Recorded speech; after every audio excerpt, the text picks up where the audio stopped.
buriya si wowe uri njyewe hari irindi zina wabyita usibye itangiro ry'intambara cyangwa se ihangana ritoroshye rigiye kuba kuri iki gihe cyangwa se muri iyi minsi nyuma y'uko Iran bayikomerekeje mu mutwe ndetse bagasa no bayihagurukije ngizirwane.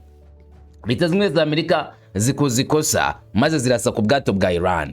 N'ubwato bwanyuraga hafi yari inzitizi za Leta zimwe za Amerika. Ubwato babusuka urufaya rw'amasasu ndetse amakuru akanemeza yuko Leta zimwe za Amerika zise zivuga ko ubu bwato yise banabwigarura byako kanya bagomba kubugenzura kandi bakabwira Iran bati attention, mwebwe nago mufite ubushobozi nta nubwo mufite uburenganzira bwo kunyura muri aya mazi.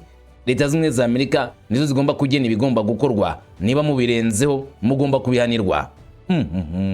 Ishyano rikaba riraguye mu mazi yo mu nyanja y'Abaperesi na Omani bitewe nuko Iran nayivuze iti akangaka nagasomborotso ndetse nagasuzuguro. Twebwe Abaperesi mu buzima bwacu twanga abantu badusuzugura kandi twanga abantu badutesha umutwe, ibi ntabwo dushobora kuzihanganira. Sibwo Abaperesi no batangiye kurasa ku bwato bwa Leta zimwe za Amerika bakoresheje drone zabo. Bateka twe tubihanize dusubize kuri iki kibazo mwaduteye maze twerekane neza yuko ari mwe mutangije urugamba bundi bushya. Zerufagal ati rwose turaje ngo twerekane neza icyo dushoboye kandi tugiye kuza twerekane neza abo turibo, ntabwo akagasuzuguro dushobora gukatira maze ngo duceceke twitonde turetega gatuza mu kamene. Oya, ahangaho rwose mubaye nk'abishyira ku mushyito, natwe reka tubashyire ku makara maze ubundi tubotse. Fire, umuriro, amasasu, ibyago mu nyanja nibyo bibaye. Ndaje mbikubwire, nyamara kandi abarimo Donald Trump ku ruhande rwa Leta zimwe za Amerika bahamije neza ko ibisa nk'ibi ngibi aribyo yakomeza gukorera Leta ya Iran mu rwego rwo kuyihaniza kandi ko na gahunda yo guhagarika ibikorwa nk'ibyo ngibyo ahubwo ko guhana Iran aricyo gikomezo cyabo. Kabiri, Iran nayo igaragaje neza umwanya iriho, gusa ubu hari ubwoba bukomeye cyane. Mbaza ngo ubwoba bw'iki? N'ubwoba bw'uko intambara ishobora kuba igiye kwagukira mu kigobe cyose cy'inyanja y'Abaperesi ndetse na bya bihugu byakomeje gutinyatinya urugamba bishobora gutangira guhura n'uva gusenya. Ni mu gihe kandi ku bw'izo ngizo abarwanyi bo muri Lebanon bitwa Hezbollah nabo ku ruhande rwabo bavuga ko bagiye gutangira gukomeza guhangana na Isirayeli kuko bosi wa Isirayeli atari kwemera ibijyanye no guhagarika intambara ndetse no kwemera guturisha akarere, ahubwo akaba gikomeje gushaka ibikorwa byo kurasana. Kubw'ibyo rero ngo nabo bitegura umuriro, bitegura igishyito kigiye kubotsa ku rwego rudasanzwe. Nanjye ni reka nze mbikubwire mereye iruhande muri ubusesenguzi kubivugwa bw'aka kanya, tubijyemo kamwe ku kandi ubimenyere kuge. Nge ngwaye ikaze, ndi umuhungu wa Kamanzi w'uruwande, tuyane ku musozi nk'ibisanzwe. Ikaze.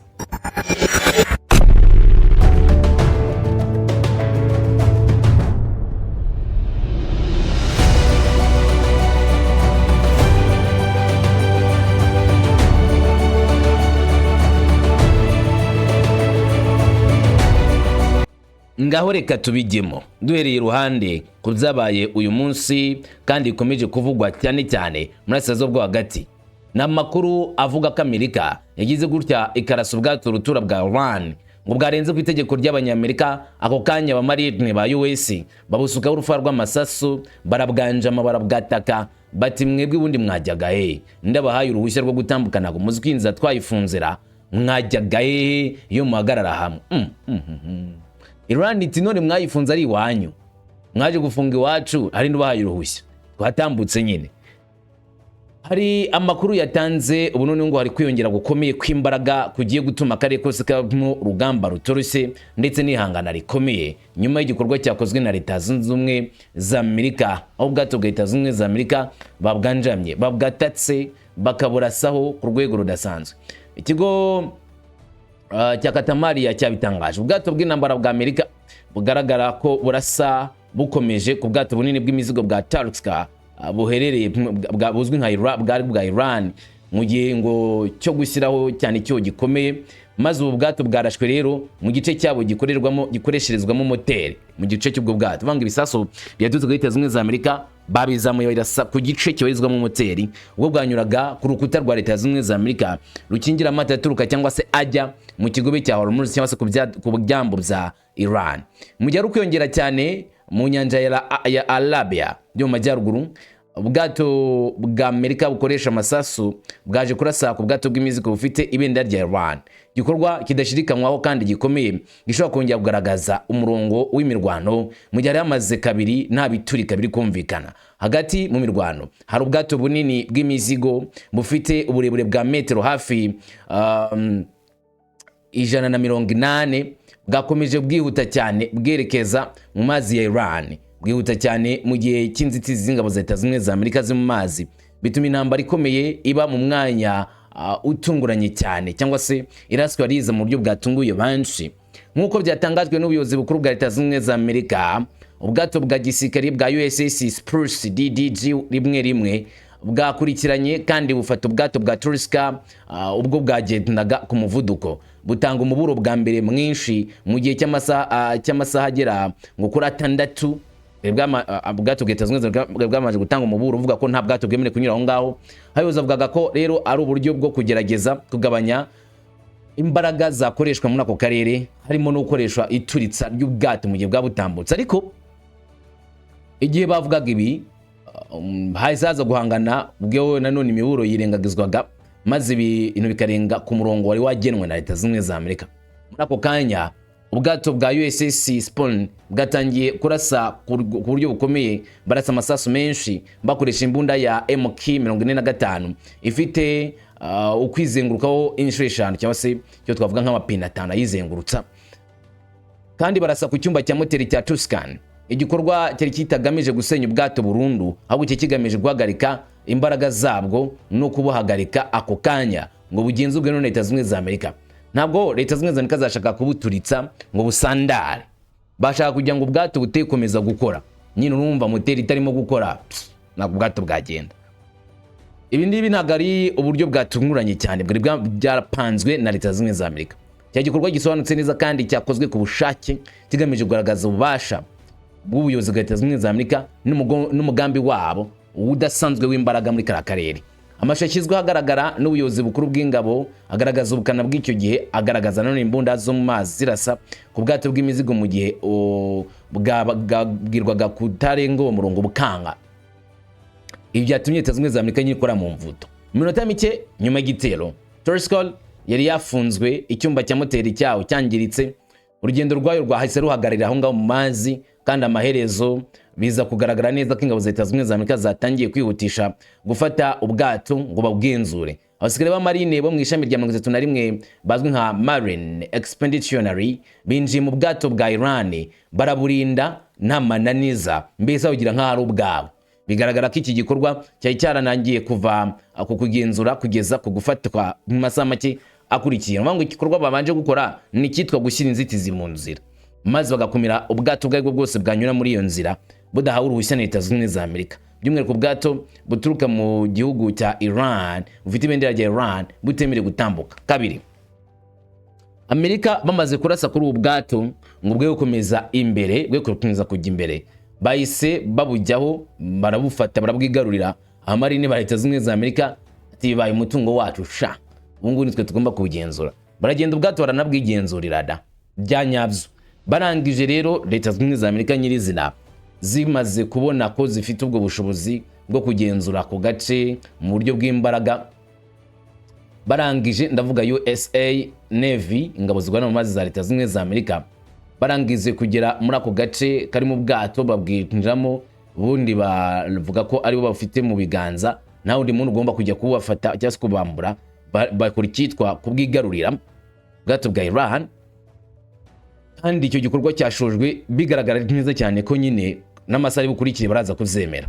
Nkuko Donald Trump we yabivuze, ubwato bwari bwarahawe umuburo ukwiriye, ahubwo bitamo gutoheza umuburo, bituma icyo avuga ko ari igisubizo gikomeye cyo gushyira mu bikorwa ihagarikwa ry'ubwo bwato gikorwa. Umuryango wa CENTCOM cyangwa se ikigo cya CENTCOM nacyo cyaje kubyemeza. Tuscan yamaze gushyirwa ku rutonde rw'ubwato bwafashwe hakurikijwe amategeko ya Leta Zunze za Amerika, kandi bigaragaza neza cyane yuko ubu ngubu Leta Zunze za Amerika ari izo ishobora kugenzura buri kintu cyose muri Aziya rwagati, by'umwihariko mu nzira z'amazi. Gusa ariko nubwo byumva ko byabaye gutyo, ushobora kwibwira ko ari utuntu tworoshye wenda Leta Zunze za Amerika zakoze cyangwa se zagezeho, hibaza yuko biraza kurangira gutyo gusa nta nyushyu ibayeho. Reka da, Iran yashinje Leta Zunze za Amerika kutubahiriza itegeko ryo guhagarika imirwano nyuma kugaba igitero ku bwato bwayo bw'imizigo mu kigobe cya Oman. Ku itariki 19 Mata, ingabo za Amerika bivuga ko ariho zarashyira bwato ziranabuhagarika burundu bamaze kutimbura moteri yabo. Nyuma ya Perezida yemeje ko ubwato bwafashwe, avuga ko bwari bwarafatiwe ibihano na Leta Zunze za Amerika. Niko Trump we yavuze. Ubundi buno bwato impamvu bwanafashwe sinzira yafunzwe gusa, ahubwo bwafatiwe ibihano na Leta Zunze za. Kubw'ibyo rero kufata kwa Leta Zunze za Amerika ni no mu buryo bwo kubahiriza ibihano babufatiye, kuko ni ubwato buri mu bihano. Mu gusubiza itangazamakuru ryo muri Iran ryavuze ko ibitero by'indege zitagira abapilote byagabwe ku mato y'intambara ya Amerika akorera hafi aho ngaho. Abategetsi ba Iran bavuze ko ibitero ari ukwihorera ku buryo butaziguye ku cyo bise igikorwa cy'ubugizi bwa nabi cy'Amerika, ngo bahise batangiza igikorwa cyo kwihorera. Iran yamaganye cyane ibyabaye, inaburira ko hazabaho ibindi bikorwa zo kwihorera kuri Amerika. Muri make ntabwo bahagarikiye aho ngaho ku buryo bavuga yuko ibikorwa bya Iran byo kohereza drone hejuru y'amato ya Leta Zunze za Amerika ari igikorwa cya nyuma, ahubwo barakomeza kwihorera. The fire on the fire, umuriro kundi muriro. Ibrahim Zolfaghar asanzwe ari umuvugizi w'ingabo za Iran zikorera ku kigo cya Qatam Al-Anbiya, Marian ko mukunze kucyita, we yagize amagambo atangaza nk'umuburo ukomeye kuri Leta Zunze Ubumwe za Amerika nyuma kino gitero gikomeye bagabye kuri Iran. Avuga yuko ubwato bwabo bwatatse kandi barakomeza kubona igihano giturutse kuri Iran. Muri make batagomba kubihanganira, Leta Zunze Ubumwe za Amerika itaraza kwihanganirwa na Iran. Ubwato bwa US Navy bwatangiye kuraswaho Iran ikoresha drone kandi bihaniza, ariko ibyo bidahagije, ahubwo igisubizo kiri mu nzira. Ibrahim Zolfaghar ati uwo munyagitugu wa Leta Zunze Ubumwe za Amerika yarenze ku itegeko ryo guhagarika imirwano, maze akora ubujura bwo mu mazi, arasa ubwato bw'ubucuruzi bwa Iran mu mazi y'inyanja ya Oman. Ati no kugwa cyangwa se gufata ubu bwato bwacu, ati no kugwa mu bwato bw'abarwanyi benshi bagisikari ku gice cy'ubwato kw'ibisasu byaguye ku gice cy'ubwato, gice gifite ibirahuri nyekinge ya moteri, bihagarika uburyo bwo kubuyobora. Bango yasobanuye neza ku bwato bwabo bwa Triska bwarashwe na Leta Zunze za Amerika, bugoswe n'amato menshi ya Leta Zunze za Amerika ya gisirikari, barasa ku birahuri bikingiriye moteri, hanyuma moteri itihagarara, ubwato buba butagishoboye kugenda. Ati turaburira ko ingabo za Repubulika ya Kisilamu ya Iran zigiye vuba hangaha gusubiza ubujura bwitwaje intwaro n'ubuhotozi bw'ingabo za Amerika. Ati mugiye kutubona, mugiye kujya mwabona noneho Iran ni bantuki. Ubujura bwitwaje intwaro bwitwaje ikiboko, Iran igiye kusubiza nta mananiza, igiye kuzana imbaraga ziremereye kandi muraza kutubona. Nyamara Donald Trump we dore uko yari yavuze. Trump yabanje kwiyenura kuri Iran hateguza n'ubundi bwato bwose ko ushobora kuraswaho. Ati uyu munsi ubwato bw'imizigo bufite ibendera rya Iran bwitwa Turska, bufite uburebure bwa metero hafi 900, ubwo nyine metro square, kandi bupima hafi bwageze hafi y'indege zacu, cyangwa se buja kungana n'ubwato butwara bw'indege bwa Carriers. Ati bwagerageje kurenga imipaka yacu yo mu mazi, ariko ntibyabagendekeye neza. Ati imbunda nini y'intambara iyobowe n'ingabo za Amerika zirwanira mu mazi, USS Prudence, yafashe ubwato bwa Tursk mu kigobe cya Oman kandi yaburiye ko bugomba guhita buhagarara. Ati abakozi ba Iran banze kumva, bityo ubwato bwacu bw'ingabo zirwanira mu mazi burabahagarika mu nzira yabo, butera umwobo mu cyumba cy'ubuhanga, aricyo cyumba cya moteri. Ubu abasirikari ba gisirikari ba Amerika bafite ububasha ku bwato. Iyo n'amagambo ya Donald Trump ahamya neza ko bari kubigenzura. Imeri ya Turska iri munsi y'ibihano bya Minisiteri y'Imari ya Amerika kubera amateka yayo byo gukora ibikorwa bitemewe n'amategeko. Dufite ububasha bwose ku bwato kandi turimo kureba ibirimwo imbere. Uyu ni Donald J. Trump, Perezida wa Leta Zunze Ubumwe za Amerika, ahamya neza ku bwato cyangwa se imeri ya Leta Iran Turska ngo yisanzwe yarafata ibihano n'urwego rw'imari rwa Leta Zunze Ubumwe za Amerika, Minisiteri y'Imari ya Leta Zunze Ubumwe za Amerika, ngo bitewe n'amakosa ngo ubwato bwagiye bukora mu bihe byashize. Kuri ubu rero Leta Zunze za Amerika zirimo kugenzura ubu bwato n'ibirimo imbere barimo kubigenzura. Buretse gato, Leta Zunze za Amerika mu gihe gishize n'ubundi zavuzweho gushaka guhotora no guhotera leta ya Iran binyuze mu kuyambura umutungo wayo. Kwambura umutungo wa Iran wenda nko kubambura petrole yabo kuri cargo, kubabuza ubucuruzi n'ibindi kugira ngo Iran ikundi ikene. Kuba rero ubu bwato bwafatiwe mu kigobe cya Oman cyangwa se mu nyanja ya Oman ugana muri iyi nza ya Hormuz bisa naho ari igikorwa kiremereye Iran ikorewe na Leta Zunze za Amerika nko guhagarika Iran ngo Iran ye gutera imbere, ngo Iran ye gukomeza kugira uburyo yakitezamwe imbere. Urumva niba bafatiye ubwato nawe tekereza ubwato bupima zira metero bujya kungana bwa kariya nyine bwa Leta Zunze za Amerika. N'ubwato bunini sebo butwara byibura tugunguru miliyoni 2 turenga kwa petrole. Buri buri kagunguru kose kamwe gatwara wenda akagunguru kose kamwe ubu nguko karikorerwa amadolari 88 ku isoko mpuzamahanga. Amadolari 88 nukuba na miliyoni 2 tugunguru tuba turimo muri iyo meri cyangwa se mu bwato. Urasanga byibura Iran bayihombeje miliyari 146 z'amadolari Leta Zunze za Amerika mu gihe nyine ubu bwato bwa buri mu kazi. Miliyari 146 miliyoni 146 miliyoni 146 z'amadolari Leta Zunze za Amerika baba bahombeje Iran. Ukumva ko Iran yatuzarira ryami gasinzira iti none se ko muri ba big boss twagenza gute ni wa buri kimuga yasobana n'ubumuga ufite ubumuga itewe n'imvugo yine zavuguruwe wazunguza imbago niko abanyarwanda bajyaga bavuga ngo ntabwo wakemera wazunguza imbago. Ntabwo Iran ishobora kwihangana nigomba kuzunguza imbago. Kubera iki? Kubera agasuzuguro ka Leta Zunze za Amerika. Mbese ari wowe ngahihangana umbwire mama segonda 5 nyandikire muri comment aho ngaho itukandaho. Ari wowe ubwato ari ubwawe Amerika ikaburasaho ufite drone yagenda igatikura ku bwato bwa Leta Zunze za Amerika, ufite missile yarasa ku bwato bwa Leta Zunze za Amerika, wavuga utirikane kurasa ku Leta Zunze za Amerika batongera kundasa. Ubundi si waba urimo ukuramira iki ko n'ubundi baba bagufite bakurasira mu mazi bagakurasira ku butaka cyangwa uti homba ni homboka reka nanjye ngaragaza icyo nshoboye ikiba kibe n'ubundi naho ndi gupfunda umutwe n'ubundi byose kimwe reka ngaragaze icyo nshoboye duhangane ku rwego rudasanzwe maze ugagaba igitero kuri Leta Zunze za Amerika ukayereka ko nawe witeguye guhangana ku rwego rukomeye. Nyine ukagaragaza ko ubwato bwawe cyangwa se imari yawe wayipfira niyo byayibaye ngombwa kuko uyu umutungo ukomeye usibye n'umutungo nuko ataka ubudangarwa bw'igihugu cya Iran ndetse no gusuzugura Iran. Ahangaye niyo Iran yavuze iti oya akangaka nagasuzuguro dagomba kwihanganirwa nagasuzuguro dagomba kwemera ko gakomeza kutubaho ahubwo niba mushaka turwana.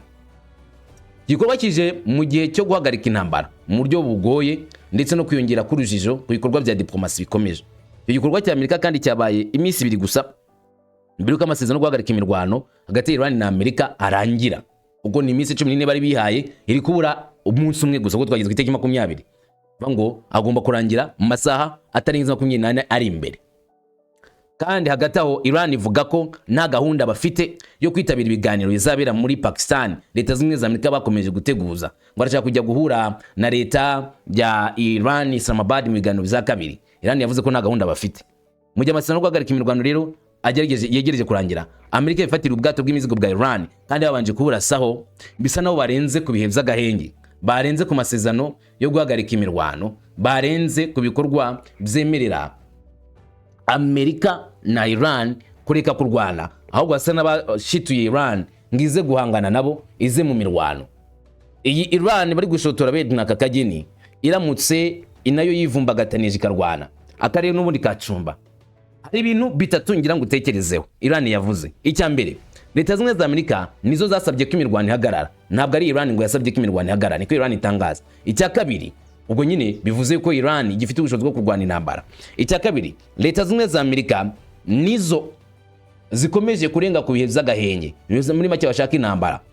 Icya gatatu, Iran igomba gufata icyemezo cy'ikigomba gukora mu gihe bigaragara neza cyane ko Leta Zunze za Amerika basa naho barimo kurenga ku byo biyemeje byo guhagarika imirwano, barangiza bakataka Iran bakayisenyera ubwato kuko ubwo babushenyerega nubwo wenda baburekura bakabuhereza Iran, ariko bisaba kujya kongera kubuvugurira mu nyanja cyangwa se kubukuruza ubundi kujya bukunde bugende, kuko niba moteri bayangije ubwato ntushobora kugenda. Icya kabiri buri maboko ya Leta Zunze za Amerika. Icya gatatu abasare bari bawutwaye ubwo nyine bagizwe ingwate za Leta Zunze za Amerika. Aha rero niyo Iran igiye ukaziriza ibintu uburemere bw'intambara nkuko Bwana Zerfagal yabyemeje ati ni mwebwe mudushotoye, ariko tugiye gutangiza igisubizo gikomeye cyane kuri Leta Zunze za Amerika. Tugiye kuzana twihanize twihanukiriye Leta Zunze za Amerika. Niki Ibrahim Zerfagal mu muburo we yatanze nkuko nawukubwiye yabyivugiye agaragaza neza ko Leta Zunze za Amerika zakoze ikosa ritakihanganirwa, ikosa rikwiriye guhanirwa ku rwego rudasanzwe. Nubwo Donald Trump nawe yavugaga yuko ngibyo bifite uburenganzira ubwato buri mu bihano Leta Zunze za Amerika zafashe, kandi yuko ubwato ngo wari wabugenzura. Nyamara ngibyo ari kwivugisha Donald Trump yayivuga neza maze kubona igisubizo giturutse kuri Iran. None si byo gusa, ahubwo Iran irimo guteguza kuba yakinjira mu yindi ntambara, kuba yakonya gutakinza intambara ku buryo bweruye. Afe mu magambo ye adaciye ku ruhande we yatangaje byinshi ati uko byagenda kose umwanzi azatsindwa. Ibyo birasobanutse, ntabwo twagabye igitero, nibo bateye ubugome. Bari bafite intego zimwe na zimwe bashaka guhatira Iran kwishyira mu maboko yabo. Bavugaga igihe cy'iminsi 2 cyangwa 3 tukaba twapfukamye.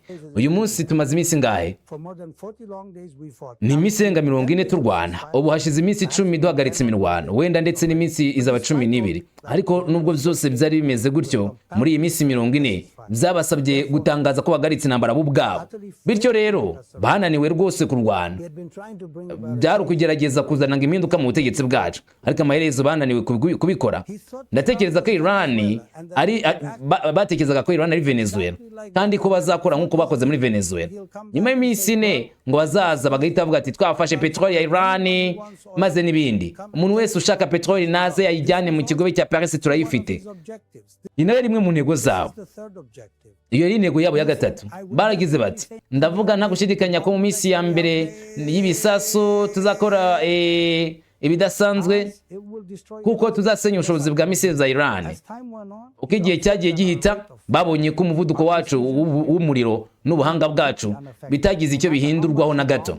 Uko bateraga ibisasu uko byanganaga kose, babonye ko badashobora na gato gukuraho imbaraga zacu zo gutera, kandi twari twavuze mbere ko ingaruka nk'izo zitazigera zibaho ku gihugu cyacu. Ndetse yewe twe dufite ngonga intege nke ku ruhande rumwe mu miterengo y'indege da. Kuri inshuro mwiboneye neza ko muri urwego imbaraga zacu zo kurasa n'ubwoko bw'ibitero zacu byagaragaye muri Isfahan. Ibiza bikomeye cyane kurusha impanuka za Tabars twahuye nazo.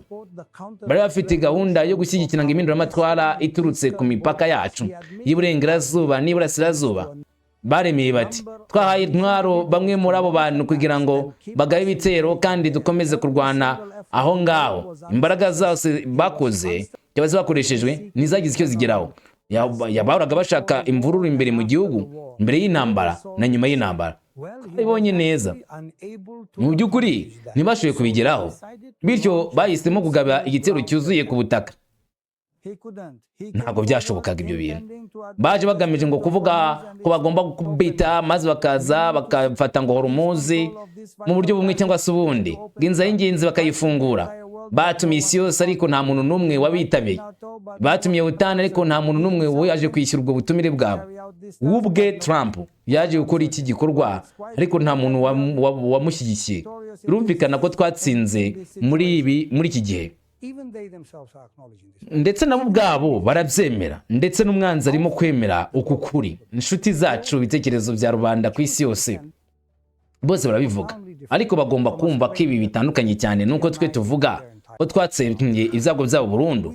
Ingabo zabo zose twarabarashe indege zijya pilote zigera ku 170 cyangwa 180 mu cyiciro cy'abanje. Ntabwo twe dufite ubushobozi nk'ubwo bwo kwirwanaho. Reba ibi bintu byose byabaye umezi 7 cyangwa se 8 ashize.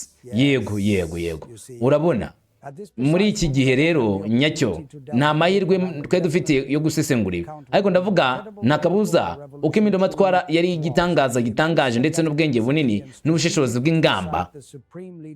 Umuyobozi w'ikirenga yagaragaje by'umwihariko mu rugamba rugoye rw'intambara zidahuje ndetse no ku iterambere ritangaje mu nzego za siyansi. Koko rero buri wese yabonye neza aya majyambere yacu. Umwanzi ubwe yagize icyo avuga kuri ibi. N'ubundi kandi kurasa F-35 yabo ntabwo ari ikintu cyoroshye, ntabwo zabaye impanuka kuri twebwe kuyirasa. Iyi ariyo ntego y'ingamba nyinshi zakozwe mu nzego zitandukanye zirimo ubushobozi bwa tekinike n'ubuhanga mu gukurikirana. Reka mbivuge gutya, murebe neza noneho abagombaga gusobanukirwa neza icyo mvuga barabyumva, barabisobanukirwa, bumva ubutumwa bwanjye neza nta gushidikanya.